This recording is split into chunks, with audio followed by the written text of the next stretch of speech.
Hey guys, just another short video for you. Once again, I hope you're enjoying these videos. Give me a thumbs up if you do, thumbs down if you don't. I like the input, so let me know what you think, okay? Today we're going to look at body of work. Our body is a work in progress, and Jesus is the one that helps us to where our bodies are conformed, just as a potter and clay. We're the clay and he's our potter. He's got to mold us into how he wants us to be, and that's what he's doing in each of us.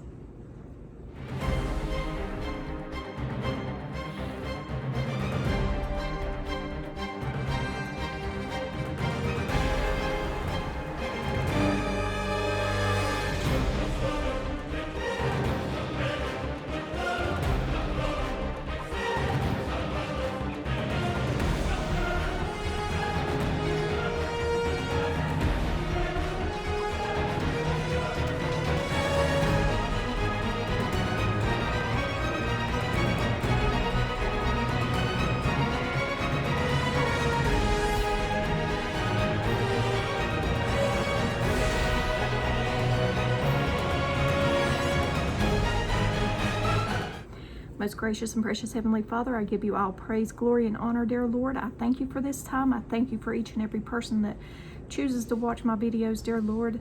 I ask that this video go out to who you want it to go to, dear Father. You lead and guide us, dear Lord. You are our teacher, dear Lord, no one else. Help us know your word. Guide us through your word, dear Lord, and help us understand. In Jesus' holy and precious name, amen. Okay, let's get started. The Spirit is not only able to transform our soul, making us want to follow his leading with our personal will. He also enables us to see a change in our bodies as well. In fact, that's his goal, to give us the power we do not possess in our own resources, so we can experience victorious living, bodies that are subject to God's leading. Have you ever sat in front of a delicious meal? I know Thanksgiving's coming up and then Christmas after that.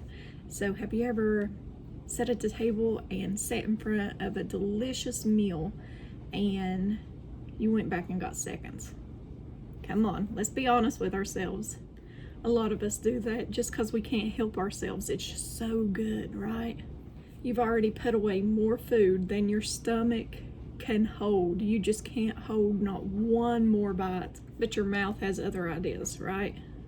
It still desires what your stomach is telling you you don't need.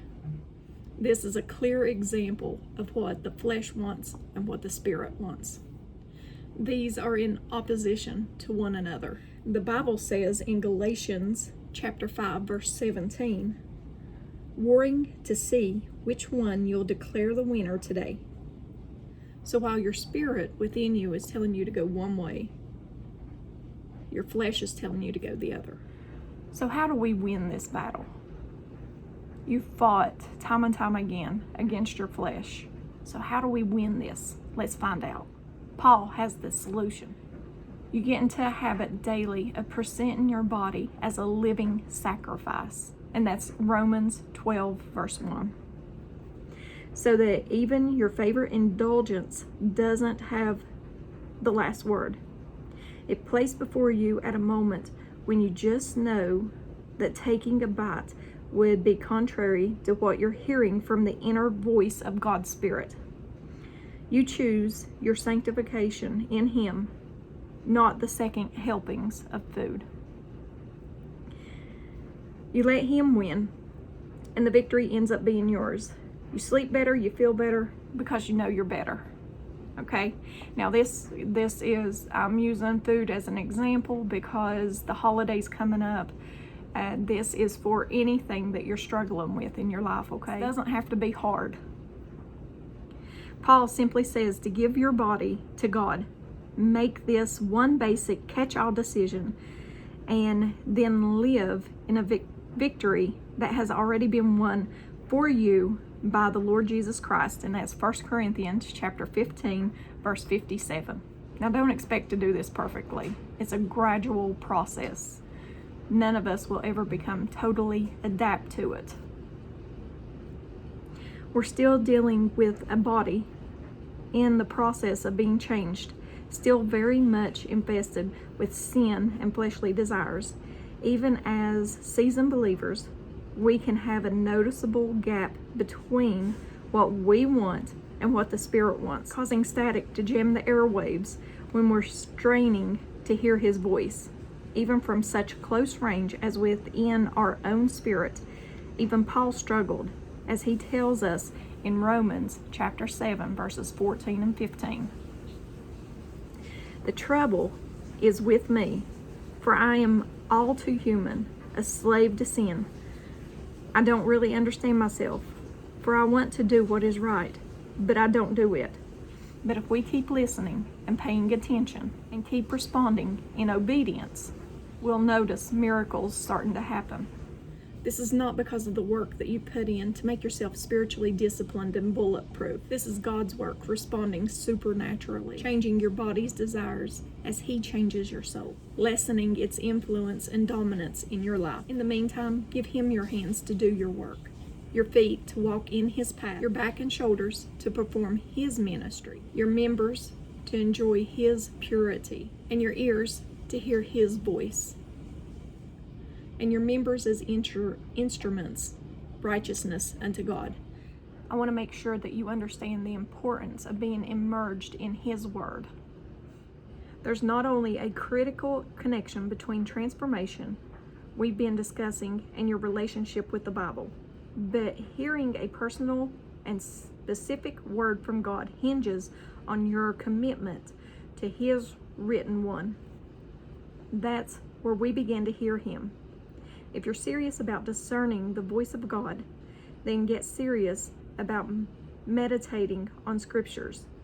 Don't let your quiet time with Him, those times of purposeful Bible reading, prayer, and meditation, become a clinch of all duty and no devotion. Those moments we have are more serious than you think. The more you immerse yourself in the Word, the more closely your thoughts, emotions, and decisions will align with what the Spirit is saying to you, and the more your flesh will lose its power and strength. I know how tough this can be, prioritizing our time to be in God's Word. Some of us have hectic lives, work, kids, errands to run, just everything of everyday life. Keep in mind that if you have to, put a card with one Bible verse on the dashboard of your car, just around in your home. I know you all can't see my desk here, but it's full of, I have scriptures everywhere. Just to remind yourself, you can go over that. Change your card out every other day, or once a week or whatever. But just something to where you can focus on God every day, and something from His Word. Try to, if you can, schedule in time with God. I mean, it's so important to have quiet time with God. Maybe get up 15 minutes earlier, before everyone else. Whatever it takes, make sure you spend just a little bit of quiet time, because that's the only way you're going to have a relationship with God, is to spend personal, one-on-one time with God. You can go to church every day. You can sit in a church pew every single day. But if you're not spending that one-on-one time with God, then it's hard to keep a relationship if you're not spending time with Him. Right? All right. That's all I have for you all today. I hope you're enjoying this. Like I said, give me a thumbs up or thumbs down. Give me some type of feedback. Share my videos if you like it. And let's keep pressing on until He comes. Love y'all. Bye.